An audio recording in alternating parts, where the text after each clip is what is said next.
Vous avez entendu Sacha Distel, ensuite Jeannette, la ravissante chanteuse espagnole Jeannette, qui s'était fait connaître avec la chanson de Cria Cuervos, Porque te vas. Et puis Robert Charlebois, le Canadien qui chante à Paris. Si vous êtes à Paris pendant les fêtes, ces temps-ci, allez voir Charlebois, c'est un personnage extraordinaire qui a vraiment beaucoup de talent. Et puis Nicolas Perrac, à l'instant, qui a confirmé en 76 tous les espoirs qu'il avait fait naître l'année précédente. C'est maintenant une grande vedette. Je suis dans le public, j'ai à mes côtés le maire de Chamilly. C'est un petit... Chamilly, c'est une localité à côté de la Ferté-sous-Jouarre. C'est le comité des fêtes qui a organisé cette petite sortie. Et puis je voudrais saluer également monsieur et madame Coulet, qui sont des retraités fort sympathiques, qui sont venus participer à une émission de la télévision française. Ils sont d'Orange et ils ont fait un petit crochet avant de retourner dans leur midi sur le plateau des rendez-vous du dimanche. Je vous remercie. Je serai à votre place, monsieur Coulet. Je tomberai la veste, car vous allez avoir très chaud, vous allez voir. Jacqueline Huette, je ne vous la présente pas, bien entendu. J'ai demandé à Jacqueline Huette de venir aujourd'hui parce que Jacqueline a fait partie de votre vie quotidienne pendant des années quand elle était présentatrice, pour ne pas dire speakerine, car on dit maintenant présentatrice. Il y a un moment déjà. Il y a un moment. Et puis je lui ai demandé de venir parce que je suppose que vous vous posez également la question que beaucoup se posent quand elles croisent Jacqueline dans la rue. Que devenez-vous ? Eh bien, mon Dieu, je suis restée à la télévision, heureusement d'ailleurs, parce que vous savez que c'est un virus dont on ne se guérit pas, et j'aurais été très triste si j'en avais été éloignée tout à fait. Mais disons simplement, bien sûr, que ma présence est beaucoup moins fréquente, et c'est pour ça qu'on me pose la question. Mais je suis entrée déjà depuis 2 ans dans le domaine des variétés uniquement, ce dont je suis ravie parce que j'adore ça, et que j'ai eu pendant plus d'1 an une émission dont j'étais coproductrice avec Jacques Dieval, et puis que je continue à faire avec grand plaisir. J'ai découvert le monde de l'accordéon, c'est d'ailleurs le titre de l'émission, et j'ai découvert le monde de l'accordéon. C'est fabuleux parce que on imagine toujours que l'accordéon c'est uniquement le musette, et pas du tout. Il y a des écoles d'accordéon classiques et des jeunes qui ont un style tout à fait différent, et c'est quelque chose de formidable. Et puis il y a aussi bien sûr, alors ce que j'aime par-dessus tout, des chanteurs et des chanteuses.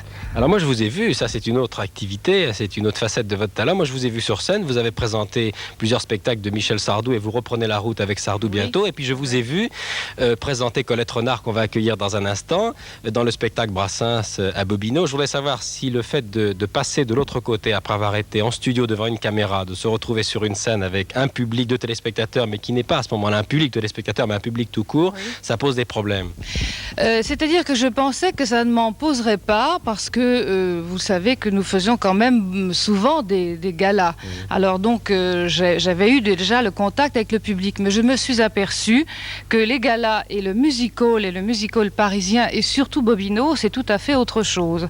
Alors là, rien n'est acquis.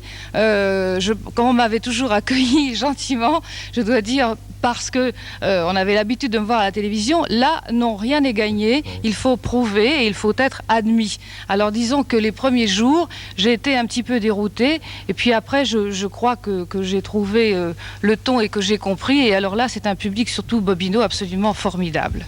Alors moi qui sais tout, j'ai lu quelque part que vous allez présenter également une émission au Maroc.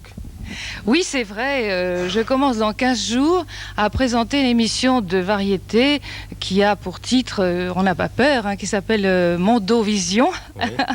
Et alors là, il y aura uniquement des variétés. Je peux déjà vous dire, le programme ira dans 15 jours. On aura Nicoletta, Hervé Villard, les Machucambos. À Rabat, vous allez enregistrer ça? Oui, c'est ça. Ça se passe à Rabat, en direct, dans un théâtre.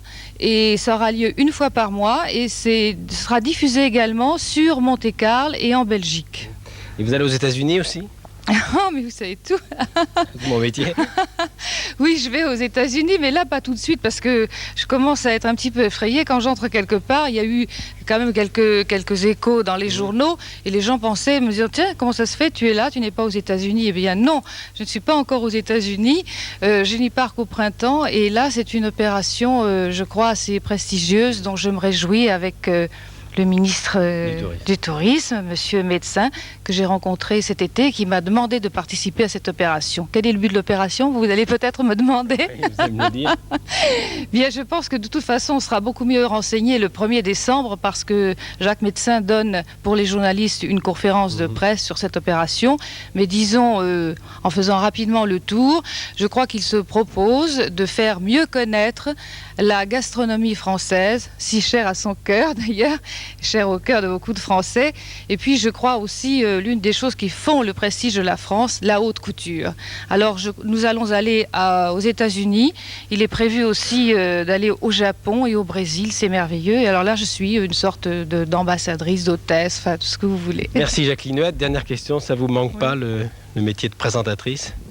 Ça m'a manqué, je suis heureuse que vous me posiez cette question parce que finalement on ne me l'a pas encore posée. Ça m'a manqué très très longtemps, je dois dire, parce qu'il est évident qu'on prend l'habitude, on a l'impression, il n'y a pas de public, mais comme on a beaucoup de lettres et beaucoup de contacts avec les personnes qui vous abordent dans la rue, on a l'impression tout d'un coup d'une coupure et d'une rupture avec des amis en fait. Et ça m'a été très difficile je dois dire, pendant très longtemps. J'avais envie de faire des variétés, mais enfin pendant très longtemps j'avais du mal à m'en passer. Merci Jacqueline Huette. Bonne fin d'année, bonne année Merci. 77. Je peux déjà vous souhaiter